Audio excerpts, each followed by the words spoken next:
ఈ వీడియో చూసే ముందు మిగతా 3 పార్ట్స్ చూసి అప్పుడు ఈ వీడియో చూడండి. మీకు ఈ కథ పూర్తిగా అర్థమవుతుంది. మీరు ఇన్నాళ్ళు మీ సంసారాల్లో కలతలు వస్తున్నాయని ఎన్నోసార్లు అన్నారు. మా ఇంట్లో మాకు భార్యతో ఎన్నో అవమానాలు, బయట వాళ్ళ నుండి సూటిపోటి మాటలు, ఆ ఇంట్లో ఉండబుద్ధి కావడం లేదని చాలాసార్లు చెప్పారు. మా ఇంట్లో నుంచి వెళ్ళిపోవాలని అనిపిస్తుంది అన్నారు. మీకు నిజంగానే విడిపోవాలనుకుంటే ఇప్పుడు ఫాస్ట్ ట్రాక్ కోర్ట్ అని ఏర్పాటు చేశారట. నేను పేపర్లో చదివాను. ఇష్టం లేకుండా ఉండవన్న స్వరం లేదు. హాయిగా విడిపోయి వేరేగా ఉండొచ్చు. మీరే నిర్ణయించుకోండి.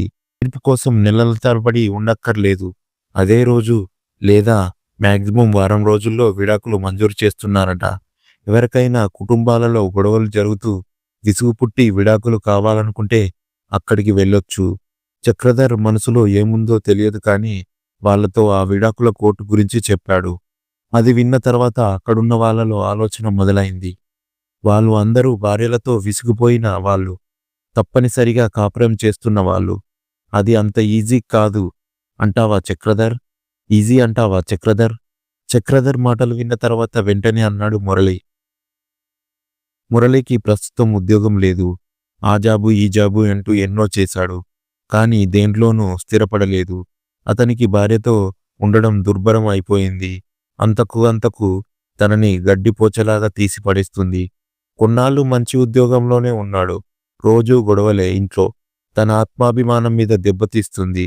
అవునట మురళి, విడాకులు తీసుకోవడం ఈజీగానే ఉందంట. నేను విన్నదేమిటంటే కారణం బలంగా ఉండి ఇద్దరికీ ఇష్టం లేకపోతే విడాకులు ఇచ్చేస్తున్నారంట. మురళి డౌట్ను క్లియర్ చేశాడు చక్రధర్. మురళి పరిస్థితి చక్రధర్కి తెలుసు. అందుకే అతనంటే జాలి. మురళికి 40 సంవత్సరాలు ఉంటాయి. 2 మగపిల్లలు. మంచి ఉద్యోగంలో ఉండేవాడు. దురదృష్టవశాత్తు ఆ కంపెనీ మూతపడడంతో 4 ఏళ్లు సరైన జాబు లేక అక్కడ ఇక్కడ చేస్తున్నాడు. భార్య సంగీత కొంచెం డబ్బున్న వాళ్ళ కుటుంబంలో నుండి వచ్చింది. మురళి ఫ్యామిలీ మామూలు సగటు మధ్యతరగతి కుటుంబం. మురళి జాబ్ చూసి భారీగానే కట్నం ఇచ్చారు. చిన్నప్పటినుంచి కలిసి వాళ్ళ కుటుంబంలో పెరగడం వలన కాబోలు మురళి కుటుంబం అంటే తీసి పడేస్తూ ఉండేది భార్య సంగీత. తాను ఇచ్చిన కట్నంతోనే మురళి పెళ్లి చేశారని ఎగతాళి చేస్తూ ఉండేది. పెళ్ళైనప్పటి నుండి అత్తమామల్ని దూరం పెట్టింది. మురళి ఒక్కడే కొడుకు. అయినా వాళ్ళు తన ఇంట్లో ఉండకూడదని ఆంక్ష పెట్టింది.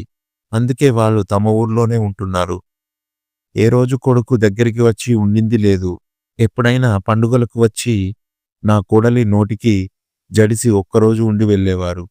మురళి ఒక్క మాట కూడా అనేవాడు కాదు. ఒక రకంగా చెప్పాలంటే అతను భార్య నోటికి భయపడి ఎదురు చెప్పేవాడు కాదు. అతని మెతక స్వభావం ఆసరాగా తీసుకొని నోటికొచ్చినట్లు మాట్లాడేది. పెళ్ళైన 2 ఏళ్లకి తండ్రికి నడిగి డబ్బులు తెచ్చి ఒక స్కూల్ పెట్టింది. అది బాగా అభివృద్ధి చేసింది. చాలా మంచి పేరు తెచ్చుకుంది. బాగా డబ్బు కూడా గనిస్తుంది. మొదట చిన్నగా స్టార్ట్ చేసిన స్కూలు ఇప్పుడు 500 మంది పిల్లలతో బాగా వృద్ధి అయింది. 10వ క్లాసు వరకు కూడా క్లాసులు నడుపుతుంది. ఇక విబ్జేర్ అనే పేరు పెట్టింది స్కూల్కి. అంతా తానే అయి చూసుకుంటుంది. స్కూలు విషయంలో మురళిని అస్సలు మాట్లాడనివ్వదు. అటువైపే రానివ్వదు. నేనే పెట్టుకున్నాను, నేనే నడుపుకుంటాను, నువ్వు జోక్యం చేసుకోవద్దు అనేది మొదట్లో పొగరుగా. అందరి ముందు పనికి మాలిన వాడినా నీకేం తెలుసు అన్నట్లుగా మాట్లాడేది. దాంతో ఆ అవమానం తట్టుకోలేక మురళి స్కూల్ వైపు వెళ్ళేవాడు కాదు. మురళి మనసు కుతకుతలాడిపోయేది. సంగీత తనని అవమానిస్తుందని, ఆ అవమానం తట్టుకోలేక ఒకసారి చచ్చిపోదామని అనిపించింది. కానీ ఆత్మహత్య చేసుకుంటే పిల్లల ప్రేమని కూడా పొందలేకపోవడాన్ని ఎందుకు దూరం చేసుకోవాలని వెనక్కి తగ్గేవాడు. అది తన ప్రాబ్లంకి సొల్యూషన్ కాదని అనిపించింది. అలా చేస్తే సంగీతకి బుద్ధి వస్తుందని అనుకోవడం లేదు. అందుకే ఏమీ చేయలేక అలా బ్రతుకుతున్నాడు. అందుకే చక్రధర్ చెప్పినట్టు విడాకులకు పెట్టుకుంటే సంగీత నుండి దూరం వెళ్ళిపోవచ్చు. పిల్లల్ని అప్పుడప్పుడు చూసుకోవచ్చు. విడాకుల కోసం అప్లై చేసుకోవడం మంచిదనిపించింది మురళికి. చక్రధర్కి మురళికి మధ్య జరుగుతున్న సంభాషణల్ని మిగతా వాళ్ళు అందరికి వింటున్నారు జాగ్రత్తగా. వాళ్ళకి కూడా ఇందులో ఎదురవుతున్న సంఘటనలు కళ్ళ ముందు తిరుగుతున్నాయి. మురళి సంగతి అందరికీ తెలుసు. అతను భార్యతో పడుతున్న అవమానాలు ఎన్నోసార్లు వాళ్ళతో చెప్పుకొని వాపోయాడు. చక్రధర్ చెప్పిన దాన్ని అందరూ ఆమోదించారు. మురళి విడాకులకు అప్లై చేసి సంగీతకి నోటీస్ పంపించాడు.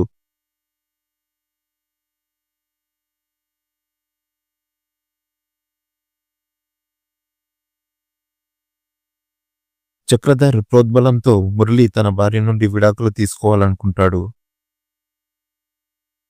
ఇక విడాకులకు అప్లై చేసి భార్యకు నోటీస్ పంపించిన తర్వాత మురళి భార్య సంగీత దుమదుమలాడుతూ కూర్చుంది. అసలు మురళి విడాకుల నోటీస్ పంపించినప్పటి నుండి కారాలు మిరియాలు నూరుతూ ఉంది. ఎక్కువ కోపం ఆమెకి చక్రధర్ మీద ఉంది. అతనే ఎక్కిచ్చి ఉంటాడు తన భర్తకి అని మహా మండిపోతుంది. కోర్టు రూంలో భర్త పక్కనే కూర్చొని అతన్ని గుర్రుగా చూస్తుంది. అయ్యా, నా క్లయింటు మురళి గారు భార్య ప్రవర్తనతో విసిగి వేసారి ఉన్నారు.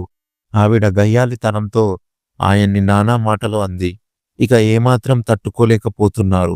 కాబట్టి నా క్లయింటు మురళి గారికి విడాకులు ఇప్పించవలసిందిగా కోరుతున్నాను అని మురళి తరపు లాయరు వాదించడం మొదలుపెట్టి చెప్పాల్సింది చెప్పాడు. ఆ తర్వాత సంగీత తరపు వాదించే లాయర్ లేచి నిలబడి ఈ విధంగా అన్నాడు. అయ్యా, నా క్లయింట్ సంగీత గారు సంఘంలో ఒక గొప్ప పేరున్న వ్యాపారవేత్త. ఆవిడ స్కూల్ పెట్టి విద్యాదానం చేస్తున్న గొప్ప మనిషి. ఆవిడను చూసి మురళి గారు ఈర్ష్యపడుతున్నారు. తనకన్నా గొప్ప పేరు తెచ్చుకుంటుందని ఆయనకి నచ్చక విడిపోదామనే ఆలోచనలు చేశారు. సంగీత గారు చాలా మంచి మనిషి. ఆవిడ మీద గయ్యాలి అని అబాండ వేయడం తగదు.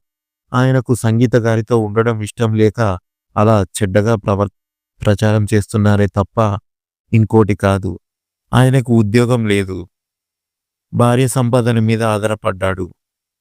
అందుకే ఆయనకి మతిస్థిమితం లేదు అని, ఆయన ఏం చేస్తున్నాడో ఆయనకే తెలియడం లేదు అంటూ లాయర్ అన్న మాటలకి మురళి లేచి నిలబడి, నాకు మతిస్థిమితం లేదని అనడం అన్యాయం. నేను ఏవి అబద్ధాలు చెప్పడం లేదు. ఆవిడ నన్ను రోజు ఏదో ఒక రకంగా అవమానిస్తుంది. అందరి ముందు తీసి పడేస్తుంది. కాబట్టి నా మనసు విరిగిపోయింది. ఇక నేను ఎంత మాత్రం ఆ ఇంట్లో ఆవిడ ముందు బ్రతకలేను. నాకు ఆత్మహత్య చేసుకోవాలనిపిస్తుంది అప్పుడప్పుడు. కానీ పిల్లల మీద ఉన్న ప్రేమతో నేను ఆ పని చేయలేకపోతున్నాను. లాయర్ వైపు సంగీత వైపు కోపంగా చూస్తూ అన్నాడు. ఆ మాటలకు సంగీత లేచి నిలబడి కోపంగా మురళి వైపు దూసుకువచ్చింది. ఏమిటమ్మా అలా వస్తున్నావు? కోర్టు మర్యాదల్ని కాపాడు. వెళ్ళి నీ స్థానంలో నిలబడి ఏం చెప్పాలనుకున్నావో చెప్పు అన్నారు జడ్జి గారు. అంతవరకు ఎంతో సహనంతో వాళ్ళ మాటలు విన్న ఆయన సహనం కోల్పోయి, అయ్యా, నేనేం కష్టాలు పెట్టానని నన్ను ఇంతగా ఆడిపోసుకుంటున్నారు ఈయన తరపు లాయరు. నేను ఎంతో కట్నం పోసి కొనుక్కున్నాను. ఈయన మొగునికి నేనిచ్చిన కట్నం చాలా ఎక్కువ. వీళ్ళ కుటుంబం ఎరగా కూడా పనికిరారు. నేను మా తల్లిదండ్రుల నుండి డబ్బు తెచ్చుకొని స్కూల్ పెట్టుకుని కష్టపడి దాన్ని వృద్ధిలోకి తెచ్చుకున్నాను. అంతా నా తెలివితేటలతోనే పెంచుకున్న వ్యాపారాన్ని డబ్బుని పెళ్ళాయాక ఈయన వల్ల నా కొరికినది ఏమిటి లేదు. అంతా నా తెలివితేటలతో నడిచింది ఈ సంసారం. అందరి వైపు గొప్పగా చూస్తూ అంది. అయ్యా, చూసారా, ఎప్పుడు తనే గ్రేట్ అనుకోవడం ఆవిడకున్న లక్షణం. ఎప్పుడు భర్తని అవమానిస్తుంది. అది ఏ మగాడు తట్టుకోగలడో చెప్పండి. మీ ముందే ఎన్ని మాటలు అందో విన్నారు కదా. అందుకే నా క్లయింట్ ఆవిడ నుండి దూరం వెళ్ళాలని అనుకుంటున్నాడు అని వినిపించాడు అతని తరపు లాయర్. అవును సార్, నేను కొన్నేళ్లుగా ఈ పొగరుబోతు మాటల్ని విని విసుగు చెందాను. నాకు సుఖం లేదు, మనశ్శాంతి లేదు. నేను ఏదన్నా తనని అంటే నా మీద ఇంతెత్తున లేస్తుంది. పని వాళ్ళ ముందు కూడా అవమానిస్తుంది. నేను ఇంకా భరించలేను. నాకు ఉద్యోగం చేయడానికి వెళితే కూడా మనసు దాని మీద ఉండటం లేదు. నిజం చెప్పాలంటే నా మనసు దేని మీద నిలవడం లేదు. ఈవిడ నాతో పోట్లాడినప్పుడల్లా నా మనసు కలత చెంది పని మీద దృష్టి నిలపలేకపోతున్నాను. అందుకే నాకు ఉద్యోగాలు పోతున్నాయి. ఈ టార్చర్ నేను భరించలేకపోతున్నాను. నాకు విడాకులు ఇప్పించండి. నేను దూరంగా వెళ్ళిపోతాను అన్నాడు ఆవేదనతో మురళి. అక్కడ ఉన్న అందరికీ మురళి మాటలు విన్న తర్వాత సంగీత ఒక విలన్ లాగా కనబడింది. పాపం అమాయకులైన ఇలాంటి భర్తల్ని సంగీత లాంటి గయ్యాళి భర్తలు ఎలా రాచి రంపాన పెడుతున్నారో అర్థమైంది. జడ్జి గారికి కోపం వచ్చింది. ఆయన సంగీతను చూస్తూ ఇలా అన్నారు. మిసెస్ సంగీత, మీరు మీ దూకుడు స్వభావాన్ని ఇక్కడ ఈ కోర్టు రూములో చూపుతున్నారు. భర్త అంటే ఏమాత్రం గౌరవం లేనట్టు ప్రవర్తిస్తున్నారు. అది ఎంతమాత్రమూ మెచ్చుకోతగ్గది కాదు. ఆయన కూడా మనిషే. డబ్బుతో అన్నింటికీ ముడివేయకూడదు. డబ్బు లేనివాడిని ఈసడించడం మంచిది కాదు. సంసారం అన్న తర్వాత ఇద్దరూ అన్నిట్లోనూ భాగస్వాములు అవ్వాలి.